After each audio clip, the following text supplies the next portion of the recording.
இந்த பொதுவா தற்குறி அப்படின்னு எல்லாரும் எழுதுவாங்க. அது வந்து நம்மளுக்கு பெருசா உடன்பாடு இருந்தது இல்ல. ஆனா இவர்கள் செய்யக்கூடிய செயல்கள், இவருடைய தலைவர் புதுச்சேரியில வந்து பேசும்போது சொன்னாரு, புதுச்சேரியில ரேஷன் கடைகளே இல்ல அப்படின்னு சொன்னாரு. இப்ப வந்து ஜாவைக்கானுடைய உறுப்பினர் சொல்றாரு, புதுச்சேரியில ரேஷன் கடைகளே இல்ல, அங்க அரிசியே கொடுப்பதில்லை அப்படின்னு சொல்றாரு. அவங்க தகவலுக்கு விஜய் அவர்களுக்கும் கொஞ்சம் பார்த்து தெரிஞ்சுக்கோங்க. புதுச்சேரியில 551 ரேஷன் கடைகள் இருக்கின்றன. அனைத்து ரேஷன் கடைகளும் நீங்க கத்துறீங்கன்னா இங்க கத்துறாங்க வேற மாதிரி ஆயிடும். பரவாயில்லன்னா ஓகே.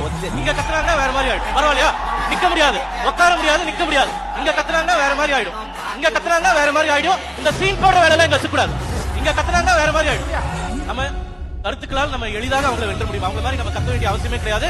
நம்ம சொல்லக்கூடியதை பொறுமையா கேட்கறாங்கன்னு பார்ப்போம். அதாவதுங்க, இங்க வந்து பேசுவாங்க, மைக் தர வாங்க, மைக் தர வாங்க, மைக் தர நான் பேசுங்க, மைக் தர பேசுங்க, அமைதியா இருங்க.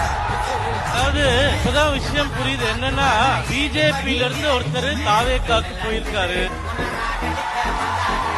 அவர் போய் 10 நாள் தான் ஆச்சு. அங்க போய் ஓவர் பெர்ஃபார்மன்ஸ் பண்ணி சீட்டு பிச்சை கேட்கலாம் இங்க கத்திட்டு இருக்காரு. சீட்டு பிச்சை கேட்கலாம் கத்திட்டு இருக்கீங்க. மரியாதையா உட்காந்துக்கோங்க. பேசுறதுக்கு எனக்கு சுதந்திரம் இருக்கு.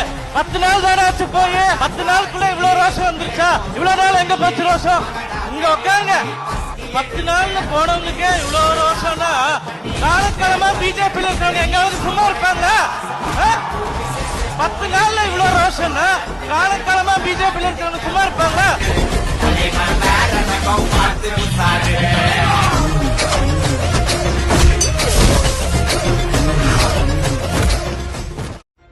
நமக்கு எது நல்லதுங்கிறது நம்ம மண்ணுக்கு தான் தெரியும்.